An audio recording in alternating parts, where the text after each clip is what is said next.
नमस्ते दोस्तों, अल्फाजा डायरी व DS में आपका स्वागत है। आज की कहानी का नाम है बहू बेटियाँ, जो इस्मत चुगताई द्वारा लिखी गई है। तो चलिए सुनते हैं। ये मेरी सबसे बड़ी भाभी है, मेरे सबसे बड़े भाई की सबसे बड़ी बीबी। इससे मेरा मतलब हरगिज़ ये नहीं है कि मेरे भाई की खुदा ना करे बहुत सी बीवियां हैं। वैसे अगर आप इस तरह से उभर कर सवाल करें तो मेरे भाई की कोई बीवी नहीं। वो अब तक कुंवारा है, उसकी रूह कुंवारी है।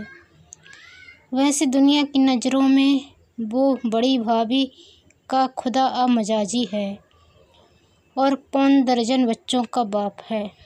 उसकी शादी हुई दूल्हा बना, घोड़े पर चढ़ा, दुल्हन को घर लाकर पलंग पर बिठाया, फिर पास ही खुद भी बैठ गया और जब से बराबर बैठ रहा है। लेकिन तबस्सुफ की बातें समझने वालों को ही मालूम है कि वो कुंवारा है और सदा कुंवारा रहेगा। उसका दिल ना ब्याह सका और ना कभी ब्याह सकेगा। वो न कभी दूल्हा बना, न घोड़े पर चढ़ा, न दुल्हन को लाया, न उसके संग उठा बैठा। वो तो उसका बाप था जिसने उसका ब्याह तय किया ऐरे गहरे नत्थु खैरे किराए से। वो बगावत के बुखार से झुलसता रहा मगर चूँ न कर सका, क्योंकि वो जानता था उसके बाप के हाथ बड़े तगड़े हैं और जूते उससे भी तगड़े। इसलिए उसने बेहतर समझा कि वो शहीद तो हो ही रहा है, जूते से शहीद ना हो तब भी कोई फ़र्क नहीं पड़ता। लिहाजा वो दूल्हा बना और सहरे के पीछे ताड़ने वालों ने ताड़ लिया कि एक और सहरा बंधा है, जो उसके अरमानों के खून में डूबे हुए आंसुओं से गूंथा गया है, जिसमें उसकी ना सुनाई देने वाली सिसकियाँ पूरी हुई हैं, जिसमें उसके मसले हुए जज्बात और कुचली हुई मसरतें बंधी हुई हैं। वो घोड़े पर नहीं चढ़ा, उसकी मैयत माँ बाप की हट धर्मी के घोड़े पर लटका दी गई। वो अपनी दुल्हन नहीं लाया, बल्कि वो माँ बाप की दुल्हन थी, उन्हीं की व्याहता थी। मगर एक मजदूर बेटे की तरह बिना आह औजारी के वो दुल्हन के पास भी गया, उसका घूंघट भी हटाया। मगर वो यही इरादा कर चुका था कि वो खुद वहाँ नहीं, ये उसका बाप है जो इस दुल्हन का दूल्हा है। मगर चूंकि मेरी भाभी उस वक्त बड़ी ना थी, मेरा मतलब है जिस्मानी तौर पर वो दुबली पतली और नाजुक सी छोकरी थी, इसलिए एक लम्हे को मेरे बड़े भाई का जिस्म उससे बह गया। लेकिन बहुत जल्दी ही वो दुबली पतली औरत बढ़ना शुरू हुई और चंद साल में ही वो फूल फाल कर बेतुके गोश्त का ढेर बन गई। मेरे भाई ने उसके ऊपर चढ़ते हुए गोश्त को ना रोका, उसकी जूती रोकती। वो उसकी थी कौन? लेकिन वो बच्चे, उसके माँ बाप के बच्चे, जिन्हें वो कभी भूले भी ना छूता, तादाद में बढ़ते रहे। नाके सर सड़ाते, मैली टांगे उछालते, बावेला मचाते। मगर मेरे भाई के दिल के दरवाजे वैसे ही बंद रहे, वो वैसा ही कुंवारा और बाँच रहा। मेरी भाभी कुछ ऐसी इन मरहलों में फंसी कि उसने पलट कर भी भैया की तरफ ना देखा, जैसे कहती हूँ मैं तो पहले सास ससुर की बहू हूँ, नंद की भावच हूँ, बच्चों की अम्मा हूँ, नौकरों की मालिक हूँ, मोहल्ले टोले की बहू बेटी हूँ, फिर अगर वक्त मिला तो तुम्हारी बीवी भी बन जाऊँगी। भैया को इस तरह साजे की हांडी बड़ी फीकी सीटी और बेमजा लगी और उसने अपना दिल संभाल कर उठाया, बिखरे रेजे समेटे और तलाश में निकल खड़ा हुआ। उसने कितने ही आस्तीनों पर इस चकनाचूर शीशे के टुकड़े को जा कर रखा, मगर कोई मरहम, कोई दवा ऐसी न मिली जो इन रेजों को जोड़ देती। इसलिए वो अब भी अपना कुंवारा दिल लिए फिर रहा है, किसी दिलवाली की तलाश में। उसने दिलवालियों को रंडियों के कोठों पर ढूंढा, गंदी गलियों में घूमने वाली टक हाइयों में तलाश किया, रेडियो स्टेशनों पर गाने वाली हसीना और आर्टिस्टों में टटोला, अस्पतालों की नर्सों में भी जुस्तजू की, फिल्मी परियों की गुफाओं में भी भटका और एक्स्ट्रा लड़कियों के झुरमुट में भी झांका। जाहिल गांव की गुआरियों, सड़क की कूटने वालियों, मछेरनों और भटियारियों के आगे भी हाथ फैलाया। ड्राइंग रूम में उगने वाली और बॉल रूम में थिरकने वाली शरीफ जादियों से भी भीख मांगी, मगर उसे दिलवाली कहीं न मिली। लाखों ही घूंघट पलट डाले, मगर वही औरत, वही सास ससुर की बहू, वही उनके ही बाल बच्चों की माँ दिखाई दी। मेरी भाभी सबसे बड़ी सही, मगर ज़्यादा अक्लमंद हरगिज नहीं। उसने मियाँ को झूठे बहलावे कभी न दिए। जैसे पहली ही रात को वो समझ गई कि अपनी जान घुसाना हिमाकत है, इन तिलों से तेल न निकलेगा, और दुनिया से जी कड़वा करके काले कलोटे टेढ़े भेंगे बच्चे तो खुद ब खुद उसके पेट में तामीर होते रहे। वो तो उपकाइयाँ लेने और बदवैज बनने के सिवा कुछ भी ना करती रही, और ये बच्चे मेरे भैया से इंतकाम लेने का मुकीद आला साबित हुए।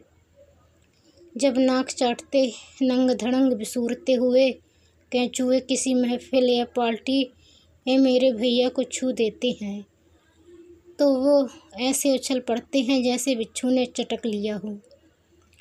और जब कभी भूले से कोई अहमक मेहमान घर में घिर जाता, तो यही तहजीब और नकासत के कातिल अदब और सलीके के दुश्मन उसकी छाती पर कोंदो दल कर उसको डूब मरने की तरकीबें दिया करते हैं। उनके अलावा घर के मैले बिछौने, मैले फर्श और चितलांदे बर्तन एक नफीस दिमाग रूह को अदबी मरखट में सुलाने के लिए काफ़ी न पाकर मेरी भाभी ने जुमला तरकीबों और खुशगुफ्तारियों के जर्री नुस्खे इस्तेमाल करके आने जाने या मुस्तकिल रहने के शौकीन रिश्तेदारों का सिलसिला भी मुनक्किद कर दिया है। इसलिए तो बेचारा दिलवाली की तलाश में जर ज़मीन लुटाता फिरता है।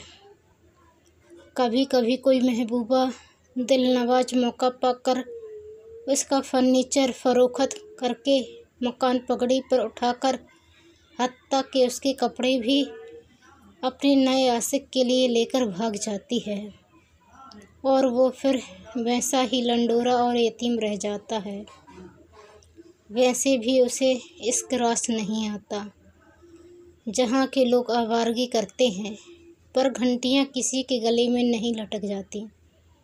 वो तो अगर भूले से किसी की तरफ मुस्कुरा कर भी देख लिया, तो वो औरत फ़ौरन हामिला हो जाती है और उसकी जान पर एक अदद तोहफ़ा नाजिल कर देती है, जिसे वो बिल्ली के गू की तरह छुपाता फिरता है। वो अपने जायज़ बच्चों से ज़रा नहीं शर्माता, मगर उसकी इल्लतों से उसकी इज्जत पर हर्फ आने का खौफ है। वो बड़ा बाइज्जत है ना। वो अपनी इस मुसीबत को दुनिया की सबसे बड़ी आफत समझता है। जब उसके दिल की दुनिया उजाड़ पड़ी है, तो लोगों को भूख, महंगाई और बेकारी जैसी बेमसरफ चीज़ों के बारे में कुछ सोचने का क्या हक है। दिल है तो सब कुछ है। आप समझेंगे कि वो कोई जिनसी मरीज है, औरत का भूखा है। जी नहीं, उस जालिम औरत की वजह से तो उसे बारहा शहीद किस्म की बदहजमी भी हो चुकी है। तो बात दरअसल ये है कि वो ऐसे माहौल की पैदाइश है जहाँ गम आ दुनिया को गम आ उक़वा की आड़ में छुपाना सिखाया जाता है। जहाँ हर जिस्मानी महरूमी का इल्ज़ाम नसीब के सर और रूहानी तिसगे का ठेका मासूक के ज़िम्मे। वो किस्मत के पीछे डंडा लेकर पड़ा हुआ है। एक दिन उसे नसीब कहीं दुबका हुआ मिल जाएगा और वो उसका सर पास पास कर देगा। फिर वो होगा और उसकी महबूबा। लेकिन उसे इतना भी नहीं मालूम कि उसका नसीब उसकी पीठ पर बैठा है और उसकी चर्बी चढ़ी आँखों को कभी नज़र न आएगा। और उन कड़वे कुसेले माँ बाप और फरसुदा निज़ाम के साए में पौन दर्जन बच्चे परवान चढ़ रहे हैं। आने वाली पौध उग रही है और जिंदगियां सांचों में ढल रही हैं, ना मालूम मंजिल तक घिसटने के लिए, दुनिया में तलखी और अफलास की पाल पोस करने के लिए। ये मेरी दूसरी भाभी है, मेरे भाई की अनमोल दुल्हन। इसकी किस्मत का चमकता दमकता सूरज उसकी मसअल आ रहा है। मेरा बड़ा भाई बड़ा ही तकदीर वाला है।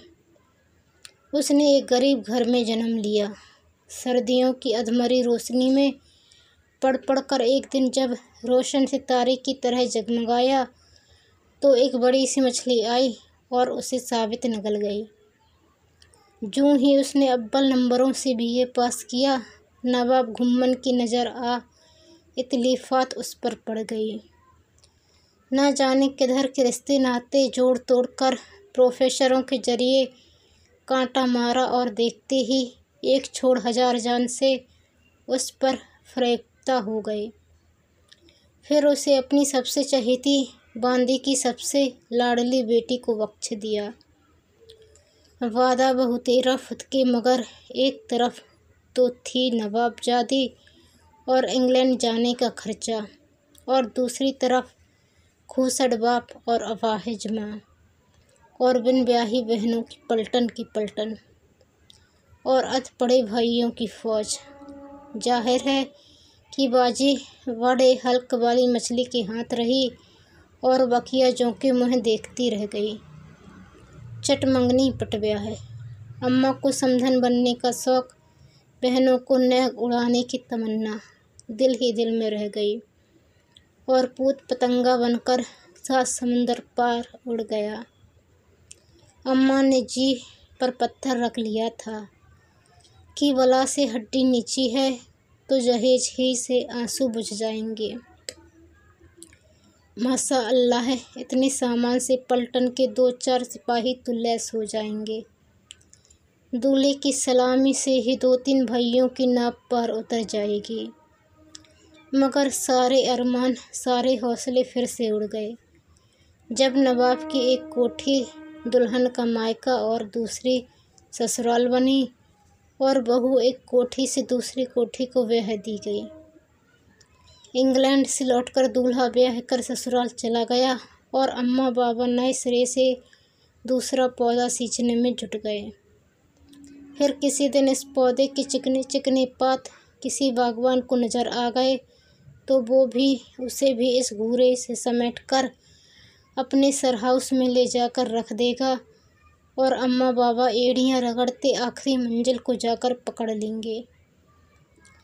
अब ये पहला पौधा अपने ससुर की रियासत में किसी मुफ्तखोरों वाले ओहदे पर फाइज है।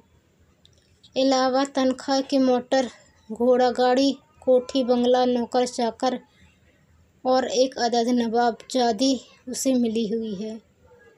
सुबह उठकर दरबार में 3 सलाम झाड़ चुकने के बाद वो दिन भर पड़ा कोठी में ऐंठता है। कभी कभी उसे ऐसा मालूम होता है जैसे उसकी हैसियत अफजाइश नस्ल के लिए इस्तेमाल किए जाने वाले सांड से ज़्यादा नहीं, जो थान पर बंधा उंगली हुई कैद की जुगाली किए जा रहा है।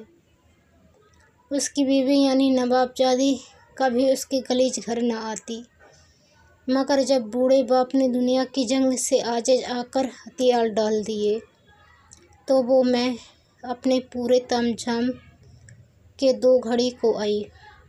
उस वक्त बेचारे नवाबी दामाद की शर्म के मारे बुरी हालत हो गई। जैसे गवर्नर वायसराय की सवारी आ रही हो, तो एक साफ सी सड़क चुनकर झंडियाँ लगा दी जाती हैं, ताकि वायसराय समझे कि सारा मुल्क ऐसा ही साफ और झंडियों से सजा हुआ है। इस तरह घर का सारा कूड़ा करकट नज़रों से ओझल रख दिया गया। मैयत उठने से पहले ही नवाबजादी उठकर चल दी और साथ साथ वो दामाद भी। मगर बड़े हसास दिल का मालिक है, वो सब कुछ समझता है और उसके दिल पर बर्फ़ के घूंसे हरदम लगा करते हैं। इसलिए वो जल्द अज जल्द इस माहौल में समाने की कोशिश करता रहता है और ख़ुद फरामोशी के लिए शराब पीता है। तब वो सब कुछ भूल जाता है, ये भी भूल जाता है कि सुहाने मौसम आगे हैं और आसपास की रियासतों के रंगीन मिजाज सर और शिकार को आ जा रहे हैं। उसकी बीवी दूसरी नवाबजादियों की तरह हिरनी बनकर चौकड़ियाँ भर रही है। वो खुद 3 सलाम झाड़ रहा है, आरामदेह कमरे में सर और पैर से बेखबर पड़ा है। अब तो उसे अपनी रफ़ीक ज़िंदगी की आँखों में से गुजरते हुए सवाल भी नहीं जगा सकते। वो यही तो कहती है कि तुम्हारा मसरफ़ क्या है? मेरे बाप की जल्दबाजी ने तुम्हें इस जन्नत अर्जी में ला डाला है, उसे गनीमत जानो। जो ये ना होता तो जूतियाँ चटखाते फिरते। ऐसे मौके पर उसका जी चाहता है कि वे दुनिया को दोनों हाथों से उठाकर पटकें और मगर वो इस ख्याल को अपने दिमाग में जड़ पकड़ने से पहले ही उखाड़ फेंकता है। दुनिया जानती है कि वो इंग्लैंड से कोई डिग्री या डिप्लोमा तो ला न सका। उसके जाते ही साहबजादी साहिबा को दिल के दौरे पड़ने लगे और उन्होंने रो रो कर उसे वापस बुलवा लिया। इसलिए बेचारे की हालत ऐसी नीम पुख्त रोटी जैसी है जो कब्ल अज वक्त तवे से फिसलकर घी में आन गिरी हो। ऊपर से काहिली और बेकारी की फफूंद ने उसे और भी बेमसरफ बना दिया। वो एयर कंडीशन कमरों में सो कर अपनी पुरानी कच्ची खप्रेल से कांपने लगा है। फर्श का आदी होकर उसे गलीच कच्चे संडास के ख्याल से बुखार चढ़ता है। इसकी किस्मत का सितारा बुलंदियों पर टिमटिमाता है, जिसे पकड़ने के लिए वो आवारा बगुले की तरह सरगर्दा है और जब वो बहुत थक जाता है तो गुस्से में आकर विस्की की मिकदार पैग में दुगनी करके पुरसुकून जमाइयाँ लेने लगता है। यही उसकी कसमकस है और यही ज़िंदगी की जद्दोजहद। नमक की कान में जाकर वो भी तो नमक का खंबा बन चुका है। जब इन नमक की कानों पर फावड़ों की चोट पड़ेगी और उनके परखच्चे उड़कर रोटियों में गूंथ डाले जाएंगे, तो इस खालिस नमक के तोदे की रोटी नमकीन नहीं बल्कि किरकिरी होगी। फिर उसकी किरकिरी रोटी का निवाला भी थूक दिया जाएगा। मेरी एक भाभी और भी है, ये तालीम याफ्ता कहलाती है। उसे एक कामयाब बीवी बनने की मुकम्मल तालीम मिली है। वो सितार बजा सकती है, पेंटिंग कर सकती है, टेनिस खेलने, मोटर चलाने और घोड़े की सवारी में मस्साकी है। बच्चों की परवरिश आया से बखेरो खूबी करवा सकती है। बैक वक्त 150 मेहमानों की आयु भगत कर सकती है। मेरा मतलब है वेरा लोग को अपनी निगरानी में लेकर। बड़े लाड़ प्यार से उसकी कॉन्वेंट में तरबियत हुई और जब खुदा रखे सिन बगूल को पहुंची तो उसके रोशन ख्याल वालिदैन ने उसके हुजूर में होनहार उम्मीदवारों की एक रेजिमेंट को पेश होने की इजाज़त दे दी। उनमें ICS भी थे और PCS भी थे। हसीन और तालीम याफ्ता भी थी, बदसूरत और दुधारी गाय भी। अशरफियों के थैलों के साथ साथ मुँह का मजा बदलने को कुछ अदीब भी और शायर भी। और फिर उससे कह दिया कि बेटी तेरी आंखें भी हैं और नाक भी, खूब ठोक बजा कर एक बकरा छांट ले। सो उसने खूब जांच पड़ताल कर एक अपने ही पल्ले का भारी भरकम चुन लिया और उस पर आशिक हो गई, जिसकी दाद उसके वालिदैन ने अजीमुस्शान जहेज की सूरत में दी। लोग उस हंस हंसिनी के जोड़े को रश्क की निगाहों से देखते हैं और वो भी शिद्दत आ उल्फत में बेताब होकर एक दूसरे को डार्लिंग कहते हैं। दोनों मियाँ बीवी एक ही फर्मे के बने हुए हैं। उनके मिजाज एक शां, पसंद और नापसंद एक शां, गरज हर बात एक शां है। दोनों एक ही क्लब के मेंबर हैं, दोनों एक ही सोसाइटी के चहेते फर्द, एक ही थाली के चट्टे बट्टे। यही वजह है कि उन्हें एक दूसरे से इतनी शदीद किस्म की नफ़रत है, वो महीनों एक दूसरे की सूरत नहीं देखते, फुर्सत ही नहीं मिलती। मियाँ का एक दूसरे आला अफसर की बीवी से मशहूर और मारूफ किस्म का इश्क चल रहा है और बीवी उसके एक हम अस्ते शिमानूस है, जिसकी बीवी अपनी सहेली के मियाँ से अटकी हुई है। ये सहेली एक सार्जेंट के दाम आ उल्फत में गिरफ्तार है, जिसकी अपनी बीवी एक बोझल से सेठ के पास रहती है, जिसकी पुरानी चेचक रूबी भी मैनेजर से उलझी हुई है, जो एंग्लो इंडियन लड़कियों के चक्कर में पड़ा हुआ है, जो मिलिट्री के नौ उम्र। इन्हें छोड़िए भी क्या फ़ायदा दखल दर मकुलात से। मेरे बाल नाई के पास, नाई का उस्तरा मेरे पास, मेरा उस्तरा घसियारे के पास। इस तरह ये जंजीर एक हल्के के मुँह से दूसरे की दुम लिए दुनिया के गर्द चक्कर काट रही है। मेरी भाभी भी इस जंजीर का एक हल्का है और वहाँ जब तक लटकी रहेगी, जब तक जंजीर कुर्रा अर्ज को जकड़े रहेगी। और मेरी तीसरी भाभी तो जग की दुल्हन है। वो उस सड़क के मानद है जिस पर सब चलते हैं, उस छाँव की तरह है जो हर थके मादे को अपने आगोश में थपकियाँ देकर खुद फरामोशी के आसबाब मुहैया करती है। वो सांचे की हांडी है जो आखिर में चौराहे पर फूटेगी। वो जिन्हें मुँह का मज़ा बदलने के लिए नेमत खाने में माल मसाला रखने की तौकीफ़ नहीं, वो इस सिला आम से फ़ायदा उठाते हैं। वो रोज़ शाम को नए दूल्हा की दुल्हन बनती है और सुबह को बेवा हो जाती है। वो अपनी उन बहनों से खुशनसीब है जो अल्लाह की देन से एक सब में 10-12 बार दुल्हन बनती हैं, 10 बारातें चढ़ती हैं और 10 बार राण होती हैं। बाज लोग नकचड़ी पड़ोसनों की तरह उस पर टेढ़ी टेढ़ी नज़रें डालते हैं।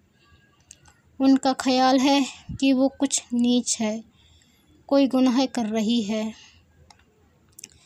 मगर खुद उसकी समझ में नहीं आता कि वो कौन सा पाप कर रही है। दुनिया में क्या नहीं बिकता और क्या नहीं खरीदा जाता। जो लोग उसे जिस्म बेचता देखकर इतना बिलबिला उठते हैं, क्या लोग पैसे के एवज अपने दिमाग नहीं बेचते, अपने तख्ल्लुयात का सौदा नहीं करते, अपना ज़मीर नहीं बेचते। मासूमों का खून भी तो आटे में गुथ कर बिकता है, कारीगर का गाढ़ा पसीना भी तो कपड़े के थान रंग कर फरोख्त किया जाता है। एक क्लर्क की पूरी ज़िंदगी 40 रुपया महीने पर बिक जाती है। एक टीचर की पूरी उम्र का सौदा उतने ही दामों पर हो जाता है, तो फिर उस जिस्म आ खाकी के लिए क्यों इतनी ले दे। और उसका बाप काले बाजार का मुअल्लिस्त सुतून था। उसका भाई नाजायज़ जराए से नाजायज़ लोगों तक पहुंचता था। उसका दूसरा भाई पुलिस का जिम्मेदार फर्द होते हुए भी गैर जिम्मेदाराना हरकतें किया करता था। और दुनिया इन सब को जानते हुए भी इन्हें गले से लगाए बैठी है। वो भी तो आखिर इन्हीं में से एक है। जहाँ आवे का आवा टेढ़ा है वहाँ उसकी भी खपत होनी चाहिए। वैसे वो कोई पुस्तक की रंडी नहीं, उसमें इसका क्या कसूर। वो आर्ट की खिदमत करने फिल्म लाइन में गई और वहाँ से लोग न जाने कब और कैसे उसे धीरे धीरे इस कोने में खींच लाए। उसने यही तो किया, फिल्म स्टार बनने की खातिर हर आस्ताने पर सिर टिकाया।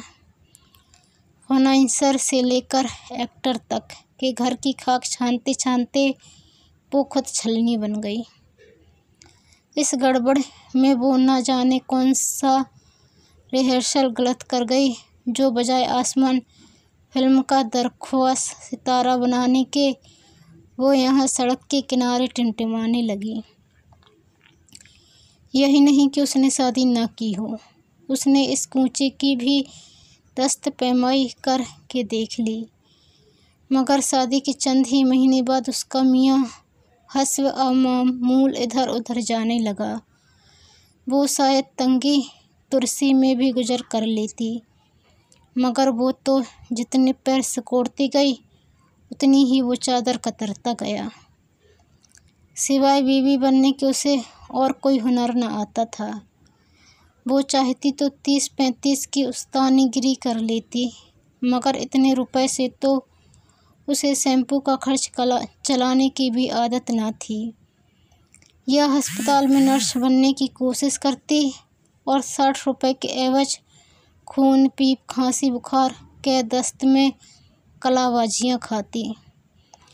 लेकिन वो अच्छी तरह जानती थी कि इस किस्म की हिमायतों में जान खपाने का शौक़ उसके ख़मीर में हुलूल नहीं।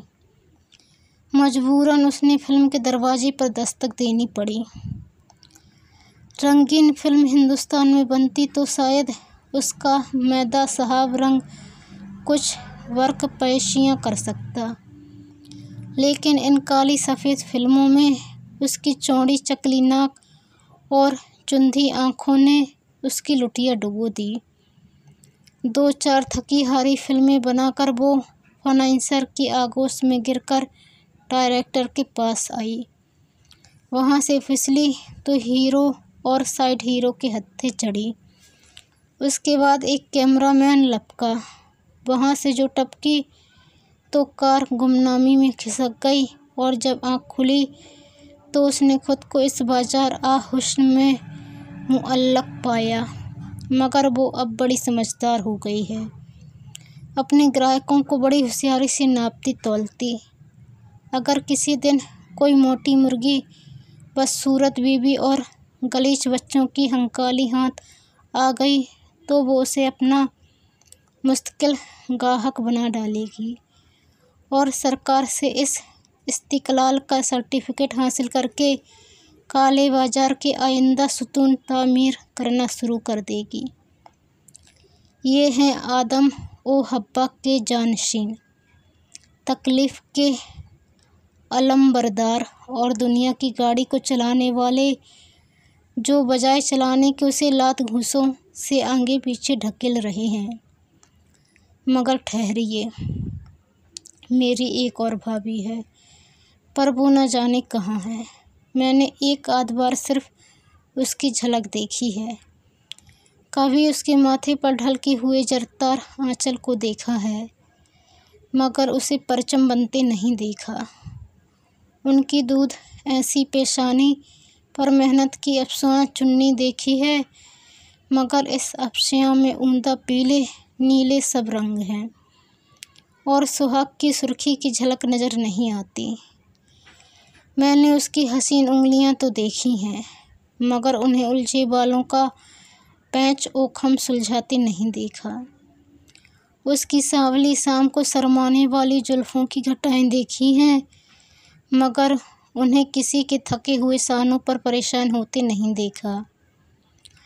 मैंने उसका चिकना मैदे की लोई जैसा पेट तो देखा है, मगर उसमें अभी नई उम्मीद के पौधे को परवान चढ़ते नहीं देखा। मैंने उसकी चितवनें देखी हैं, मगर उन्हें शमशीर बनते नहीं देखा। सुनते हैं सुनहरे देशों में वो आन बसी है, और माथे की अफशियाँ अमर सुहाग का सिंदूर बन चुकी है। उसकी महकती जुल्फ़ें चौड़े चकले शानों पर बिखर रही हैं। उसकी पतली पतली उंगलियां उलझे बाल ही नहीं सुलझा रही हैं, बल्कि बंदूकों में कारतूस भर रही हैं और तलवारों की धार पर अपनी तीखी चितवनों से शान रख रही हैं। दूर जाने की ज़रूरत नहीं, यही बहुत करीब मेरे पड़ोस में तेलंगाना की अलबेलियाँ जी बार जवानों की आरतियाँ उतार रही हैं और उनके हथियारों पर अकीदत के फूल चढ़ाकर सिंदूर के टीके लगा रही हैं। मेरा इरादा है कि एक दिन मैं भी उस सरजमीन पर जाऊंगी और उन सुहागनों के माथे का थोड़ा सा सिंदूर मांग लाऊंगी और उसे अपनी मांग में रचाऊंगी, और फिर वो मेरी चहेती भाभी मेरे देश के कोने कोने में आन बसेगी। अगर इन सास नंदों के डर से मेरी भाभी बन कर ना आ सकी, तो मैं दावे से कहती हूँ कि वो मेरी बहू बनकर तो ज़रूर आएगी। दोस्तों, यदि आप चैनल पर नए आए हैं तो प्लीज़ चैनल को सब्सक्राइब कर बेल आइकन को क्लिक कर लें। वीडियो पसंद आने पर लाइक और शेयर करना ना भूलें। धन्यवाद।